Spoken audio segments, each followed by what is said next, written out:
या अभंगातून जगद्गुरु तुकोबर आहे सांगतात देवाचं नामस्मरण चिंतन करण्याकरिता हा नरदेव तुम्हा आम्हाला दिलाय. दिले इंद्रिय हातपाय कान डोळे मुख बोलाया वचन जेणे तो जोडशी नारायण नासे जीवपण भवरोग. हे नरदेव रूपी शरीर तुम्हा आम्हाला त्या ठिकाणी देवाने भजन करण्याकरिता दिलंय. देवे दिला देह भजना गोमटा तोया झाला फाटा बाधिकेचा. नरदेव रूपी शरीर तुम्हा आम्हाला त्या ठिकाणी भजनाकरिता दिलंय, नामस्मरण चिंतन करण्याकरिता दिलंय. मग महाराज सांगतात त्या भगवान परमात्म्याचं नामस्मरण चिंतन तुम्ही आम्ही केलं पाहिजे.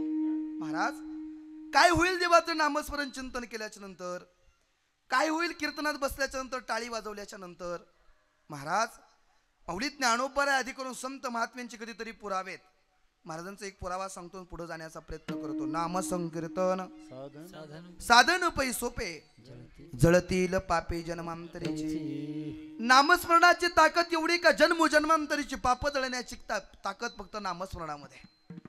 महाराज मग एवढी ताकद असताना अजून काही त्याच्याबद्दल सांगता येईल का?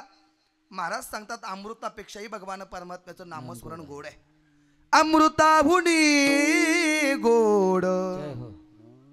तुम्हाला येते का सर्वांना? तुम्ही मला म्हणू लागा सर्वजण.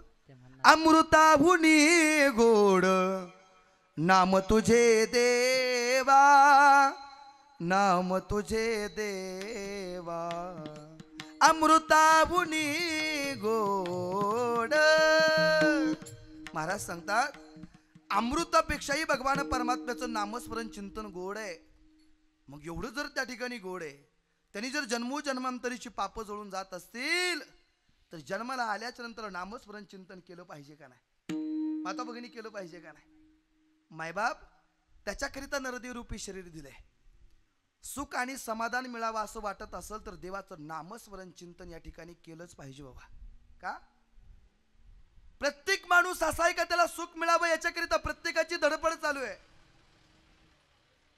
आज सकाळी उठल्यापासून तर संध्याकाळी झोपेपर्यंत प्रत्येकाची सुखाच्या अपेक्षेने धडपड चालू आहे. महाराज सांगतात सर्व सुखाची आशा जन्म गेला, क्षण एक मुक्ती यज्ञ नाही केला. हिंडता दिशाक्षिण पावला, माया वेष्टीला जीवाचा, माया वेष्टीला जीवाचा. सर्व सुखाची आशा जन्म गेला, दिशाक्षिण पावला, वेष्टीला जीव माझा, माया वेष्टीला जीव माझे स्वहित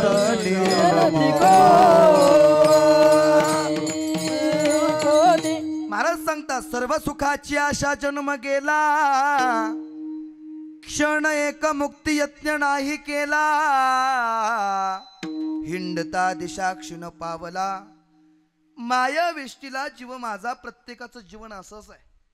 सुखाच्या अपेक्षेने मला इथं तरी सुख मिळेल. एक लहान लेकरू होतं, आईनं डबा भरून दिला, त्याने पाठीवरती बॅग अडकवली, शाळेच्या दिशेने निघालं.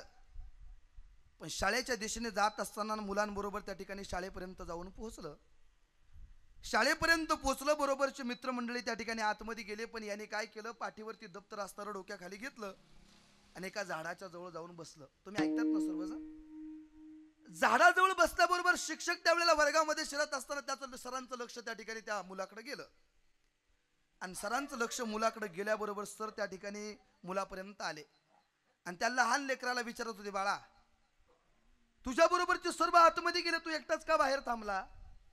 बाहेर का थांबला म्हटल्याबरोबर त्यांनी थांबायला पाहिजे होतं, पण त्यांनी बोलायला सुरुवात केली. सर गुरुजी आतमध्ये जाऊन काय करू म्हटला, काय करू म्हटलं. असं म्हटल्याबरोबर गुरुजींनी बोलायला सुरुवात केली, पोरा तू जर आतमध्ये गेला, तू जर पोरांमध्ये त्या ठिकाणी शिक्षण घेतलं तर तुला त्या ठिकाणी चांगली नोकरी मिळेल. तुम्ही ऐकतात ना सर्वजण? चांगली नोकरी मिळेल असं म्हटल्याबरोबर त्या ठिकाणी मुलाने बोलायला सुरुवात केली, सर चांगली नोकरी मिळाल्याच्या नंतर मग काय होईल हो? चांगली नोकरी मिळाली असं म्हटल्याबरोबर त्या ठिकाणी काय होईल?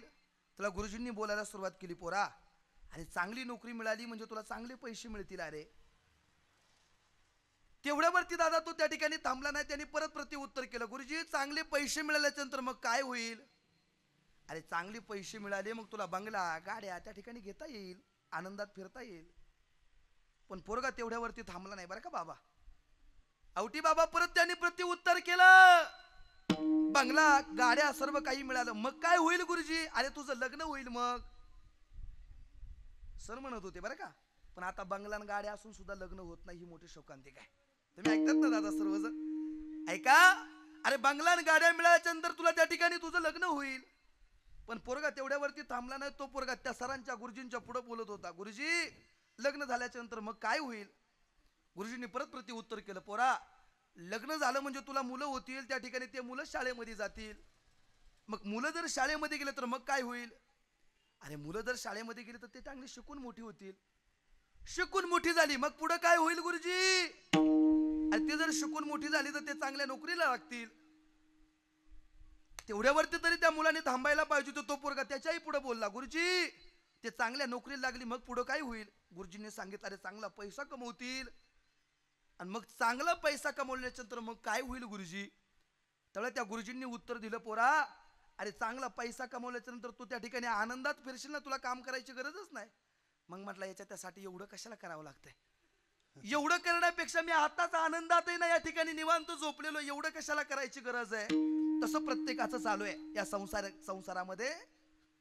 मला आता तरी सुख मिळेल, मग तरी सुख मिळेल या सुखाच्या अपेक्षेने प्रत्येकाची धडपड चालू आहे.